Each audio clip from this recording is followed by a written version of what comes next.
What is up, guys? This is Will the Force, and this is Eric. So today I'm gonna be bringing you, as you guys can see, a deck profile. If you guys don't know who this is, it's actually Kaguya, the Moonlit Savior. So yeah, I'll go ahead and jump right into it.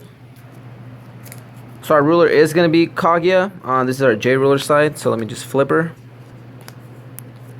For you guys who don't know what she does, her judgment is one light, one moon, and then one colorless.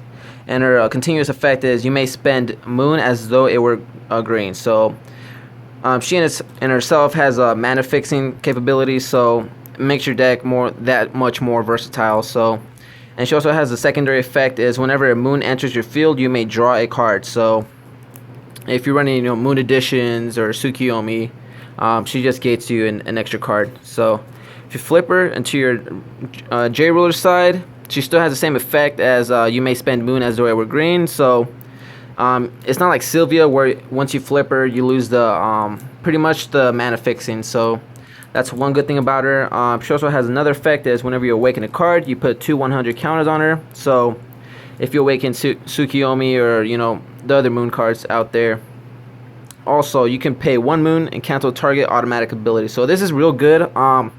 Hits most of the cards that people play today. So, and also you can pay 1 light and 1 colorless, prevent the next damage that would be dealt to her. So, and also her gods are is Light of the Sacred Moon. Pay 1 moon, 1 light, and 3 colorless.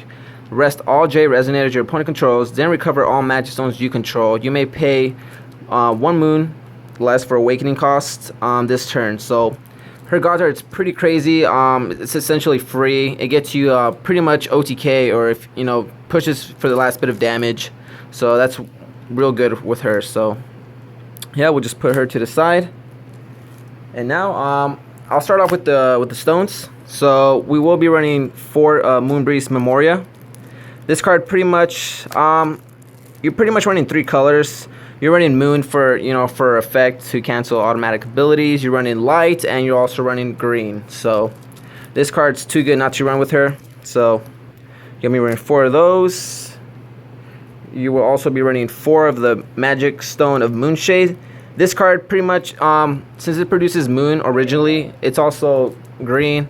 And for the sideboard options, it all depends on you guys. You pretty much have any color combination of any card you want to side into. So, and then we will be running 2 of Magic Stone of Black Silence. The black is a tech card. I like to put it in most of my decks now, so you guys will see that later on in the deck profile. So that will run it up for the stones. So now we'll go ahead and start with the resonators. We will be running 4 of the Moonbreez Elf. This card is too good.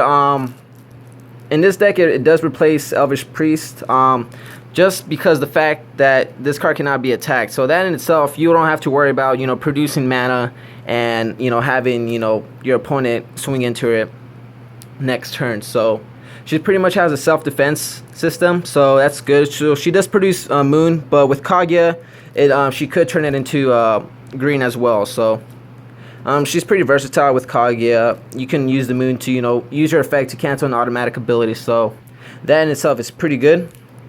Next, we will be running only 2 Elvish Priest. So whenever your Moonbreez Elf does die, or if you just don't draw it, Elvish Priest is pretty much there just to see it opening turn, turn 1. So if you don't see Moonbreez Elf, then you should see Elvish Priest turn 1. So that's gonna be that. Next, we will be running 3 Familiar of the Holy Wind. Force too much. I like running this card if I play any green related deck. Just gets you an extra card, replaces itself, and also has that one pay green, banish it, deal 300 damage. So it's also spot removal for whatever you need it for. So 3 is all you need. And the reason I'm playing so many 1-drops for this deck is also because I do run gwiber, only 3 as well. This card's pretty much your win condition. If you see it turn 1, then with any combination of your Moonbreez Elf with Familiar, then you should have it mostly by turn 2, turn 3 if you actually do see it. So only 3 gwiber. Next, I will be running 4 of the Tsukuyomi Noble. This card, I think it's a mandatory for this deck. It just stops so much cards right now. If you guys don't know what she does, Players cannot activate abilities of resonators they control unless they control the moon. So if you're not playing a mirror match, then you're gonna sit pretty good with her. Essentially, it locks down all their, Guinevere's or whatever they play that, actually have to activate. Also hits Moonbreez Elf and your Elvish Priest play. So it does hit Alice's World. For you players out there that actually, don't like the deck, this card does so much. And if you actually do awaken her, it enters your field and it destroys the target non-moon edition. And if you do, she gets 2 100 counters on her. So she becomes a 7/9. So she does become pretty big if you do actually awaken her. So 4 of her is too good not to run. Next after that, we will be running 2 Fiethsing. Fiethsing, I love this card. It's pretty much a defense play, and it also sets you up for next turn with an extra mana or an extra hit. So this stops so much. It stops your gwibers from attacking you. It stops Lancelot's. Also if they equip it with Ame, or stops Susan, because since especially you're running a gwiber, you always fear Susan. So Fiethsing is just there just for the protection. So run 2 of her.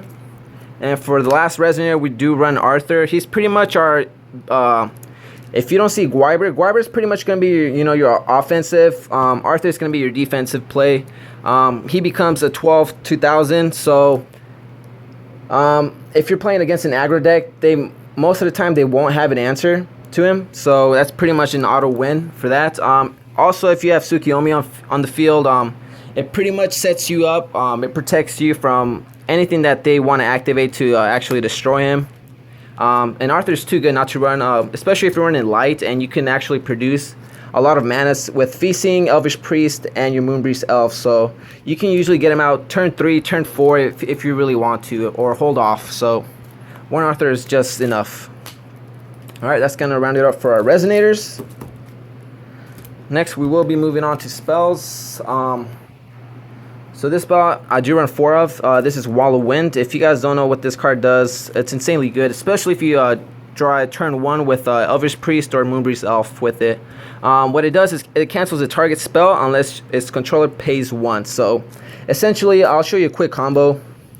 If you open either a Moonbreez Elf or an Elvish Priest turn 1 with the Wall of Wind, you essentially play your Elvish Priest. Next turn, they'll produce their mana. They'll try and summon something, and you just pretty much rest it, Wall of Wind it. That pretty much gives you an extra turn to set up your place. So turn 1, these two, it's too good. So, and usually you do see it, so there's no problem on that. So 4 Wall of Wind. Right now, personally, my favorite tech card right now is going to be 3 Silencing Spell. This card pretty much locks out your opponent from any spells if you equip at least 2 to them.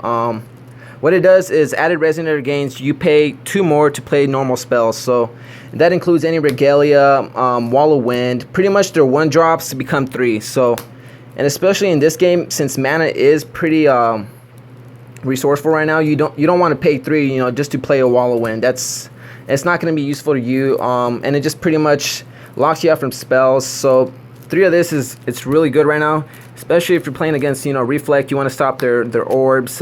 They won't be playing any of the orbs because they just don't want to pay 2 to play any Regalia. So 3 back Silencing Spell is good.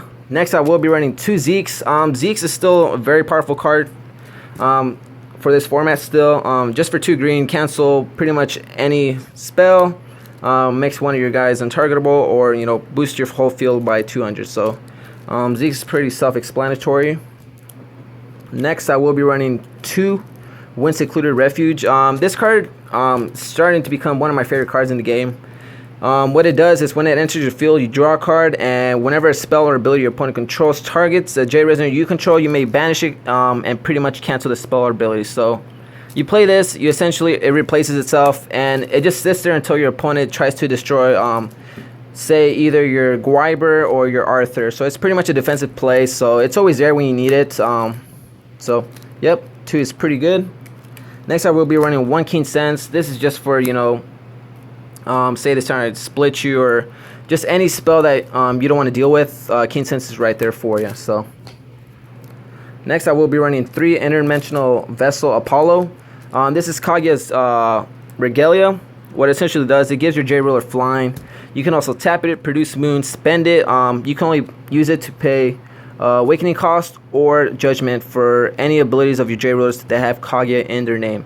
And the second ability, which I like the most, is you may tap it, banish it, and bounce one of your resonators back to your hand. So one of the cool plays I like to do is actually bounce my Fiethsing and resummon her again, just to get an extra protection in, or if they try and target your gwiber, just bounce him back, summon the next turn, or your tsukuyomi noble, bounce her back, next turn summon her, draw again. So there's many plays you can do with it. It's a nice defensive card. Once you deactivate, she gains flying, so if they don't have a flyer, then she will be hitting you for the face. So next after that, I will be running 4 Shiny Strike. This card's really good. So as you see a pattern in my deck, I'm running a lot of cards that actually replace themselves. So you're essentially not negging. What this card does, you may choose a resonator, and if your ruler is Kaguya, you can choose a J resonator as well. So you rest them and you draw a card. So like I said, this is a defensive play just to set you up for next turn. So if they have a Lancelot with Ame, or just a big beater you want to not deal with that turn, just rest it, draw yourself a card, and pretty much gives you an extra turn to set up your place. So for that, one sign of the future, this card is still too good. A lot of people are still spamming, still a lot of Alice World players, so there's no reason not to run this card just for a 2 cost. You do run lights, so it's always live. And for the last card, it's going to be Luminescent Bamboo Shoot, or Bullet, I should say. This card is just a tech card, just for, say, if you're going up against an Arthur, or just any card, pretty much whenever they attack, you can just, shoot it down, awaken it, shoot another rested resonator. So this card, it's also cuttable. I just threw it in there just to test it.